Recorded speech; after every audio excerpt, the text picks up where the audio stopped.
क्या आपने कभी सोचा है कि यह पूरा ब्रह्मांड आखिर कितना विशाल होगा? क्या इसका कोई अंत भी है? और क्या हम इंसान कभी इसके सबसे दूर वाले हिस्से तक पहुंच पाएंगे? इन्हीं उलझे हुए सवालों के जवाब पाने के लिए दुनिया भर के वैज्ञानिक बरसों से अंतरिक्ष के सबसे दूरस्थ कोनों को खंगाल रहे हैं। और हाल ही में उन्हें कुछ ऐसे तथ्य मिले हैं जिन्होंने उनकी नींद ही उड़ा दी है।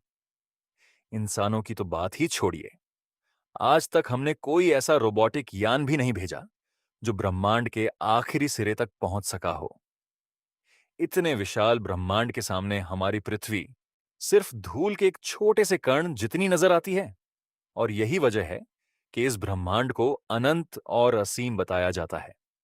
इसका छोर आज भी विज्ञान के लिए एक अनसुलझी पहेली बना हुआ है।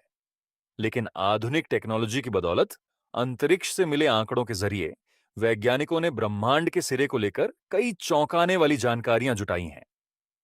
आज हम आपको पृथ्वी से शुरू करके ब्रह्मांड के आखिरी छोर तक की एक शानदार सैर पर ले चलेंगे।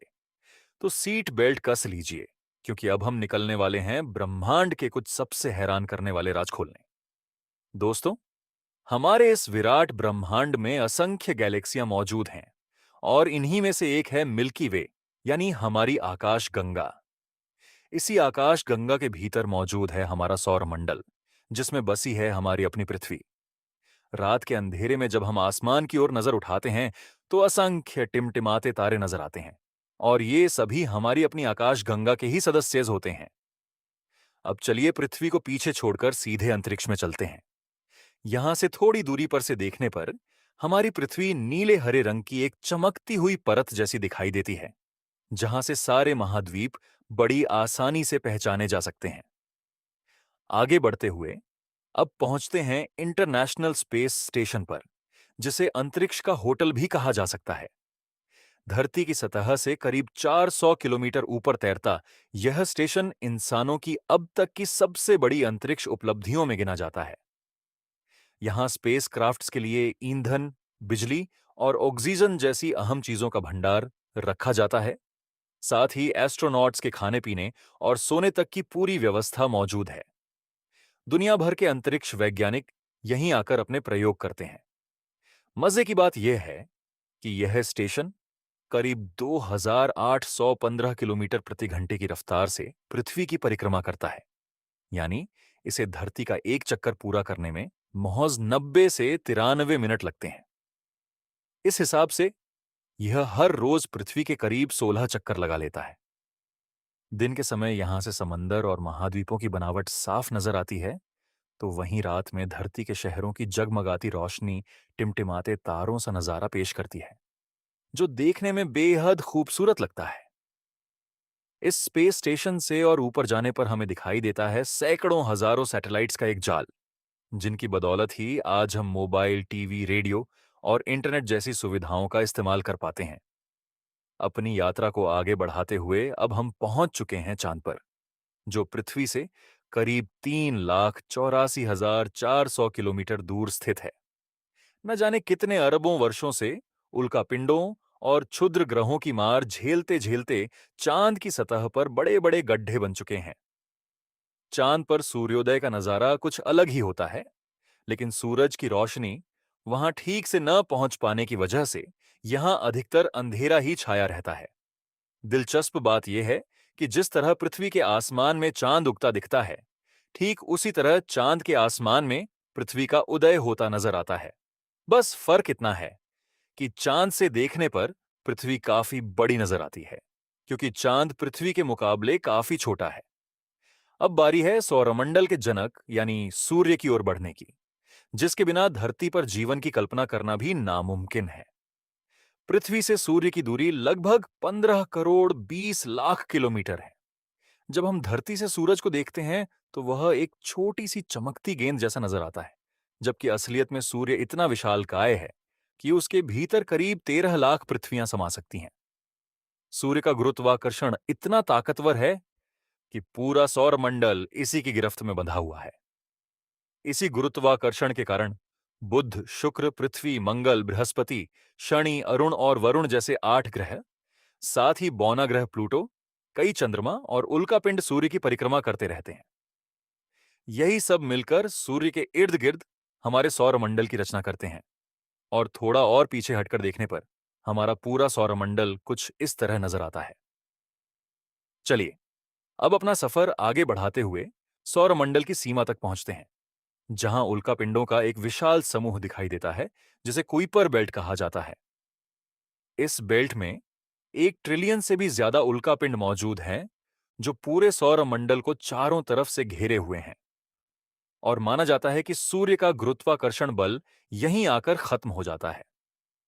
अब हम अपने सौरमंडल की सीमा पार करके एक बिल्कुल नए तारामंडल की ओर बढ़ते हैं, जिसका नाम है अल्फा सेंटरी, जहां एक नहीं बल्कि पूरे 3 तारे एक दूसरे के इर्द गिर्द चक्कर लगाते हैं। इसके बाद हम पहुंचते हैं ग्लिस 581 प्लैनेटरी सिस्टम में, जो हमसे करीब 20 प्रकाश वर्ष दूर स्थित है। इसमें मौजूद ग्रह ग्लिस 581 सी देखने में बिल्कुल पृथ्वी जैसा लगता है। इस ग्रह पर इंसानों के अनुकूल तापमान, तरल पानी और धरती जैसी ही सतह मौजूद है, और कुछ वैज्ञानिकों का मानना है कि यहीं एलियंस के मिलने की सबसे ज्यादा संभावना है। आगे बढ़ते हुए अब हम पृथ्वी से लगभग 19,000 प्रकाश वर्ष दूर पहुंचते हैं, जहां मौजूद है स्टीफनसन 218 नाम का तारा। यह हमारी आकाश गंगा का सबसे बड़ा तारा है, जो सूर्य से लगभग 2000 गुना बड़ा है, और इसके भीतर हमारे सूरज जैसे करीब 2 अरब तारे समा सकते हैं। दोस्तों, तारों के भी ब्रह्मांड में कई अलग अलग रूप होते हैं, जिनमें से एक है व्हाइट ड्वार्फ। हमारे सूर्य जैसे तारे अपनी मृत्यु के बाद अक्सर इसी रूप में बदल जाते हैं। इस तारे का गुरुत्वाकर्षण सूर्य से करीब 10,000 गुना ज्यादा होता है, और हैरानी की बात यह है कि इस तारे पर मौजूद एक चम्मच पदार्थ का वजन करीब 15 टन के बराबर होता है। ये तारे ज्यादा चमकीले नहीं होते, क्योंकि इनके केंद्र में न्यूक्लियर फ्यूजन की प्रक्रिया रुक चुकी होती है। इसके अलावा हमारी आकाश गंगा में न्यूट्रॉन स्टार भी पाए जाते हैं, जो आकार में सूर्य से काफी छोटे होते हैं, लेकिन इनका गुरुत्वाकर्षण सूर्य से करोड़ों गुना ज्यादा शक्तिशाली होता है। यहां एक चम्मच पदार्थ का वजन करीब 2 अरब टन तक पहुंच जाता है। वैज्ञानिकों का मानना है कि इन न्यूट्रॉन स्टार्स पर भी जीवन की संभावना हो सकती है, लेकिन अगर वहां कोई जीव मौजूद होंगे भी, तो उनकी पूरी उम्र शायद कुछ मिलीसेकंड्स की ही होगी। अब जरा अपनी मिल्की वे गैलेक्सी पर नजर डालते हैं, जिसमें करीब 1 अरब न्यूट्रॉन स्टार और 10 अरब व्हाइट ड्वार्फ मौजूद हैं। इसके अलावा हमारी गैलेक्सी में लगभग 100 अरब ग्रह हैं, अनगिनत उल्कापिंड हैं, और ऐसी न जाने कितनी चीजें जिनके बारे में हम आज तक कुछ जान ही नहीं पाए। इन सबको अपनी जगह पर बांधे रखने का काम करता है हमारी आकाश गंगा का केंद्र, जहां मौजूद है एक विशाल ब्लैक होल, जिसका नाम है सैजिटेरियस ए स्टार। मिल्की वे को लेकर एक और चौंकाने वाला तथ्य यह है कि यह इतनी विशाल है कि अगर प्रकाश भी इसके एक छोर से दूसरे छोर तक सफर करे, तो उसे भी यह दूरी तय करने में पूरे 1 लाख साल लग जाएंगे। अब हम अपनी मिल्की वे गैलेक्सी की सीमा पार करके इंटरगैलेक्टिक स्पेस में दाखिल हो चुके हैं, जहां ही हमें मिल्की वे से भी कहीं ज्यादा बड़ी बड़ी गैलेक्सियां नजर आती हैं। ऐसी हर 30 गैलेक्सियों के समूह को लोकल ग्रुप कहा जाता है। इसके बाद हम देखते हैं वर्गो सुपर क्लस्टर, जिसमें सैकड़ों लोकल ग्रुप्स शामिल हैं, और जो लगभग 11 करोड़ प्रकाश वर्ष के दायरे में फैला हुआ है। इससे भी आगे बढ़ने पर हमें ऐसे ही सैकड़ों सुपर क्लस्टर्स नजर आते हैं, जिन्हें मिलाकर वैज्ञानिकों ने लानियाकिया सुपर क्लस्टर नाम दिया है, जिसमें करीब 1 लाख गैलेक्सियां शामिल हैं। इससे कुछ और दूर जाने पर हमें ऐसे कई विशाल सुपर क्लस्टर्स नजर आते हैं, और जब हम और भी दूर जाकर देखते हैं, तो हमारे सामने आता है हमारा पूरा दृश्यमान ब्रह्मांड, जिसमें लानियाकिया सुपर क्लस्टर भी एक मामूली बिंदु जैसा नजर आता है।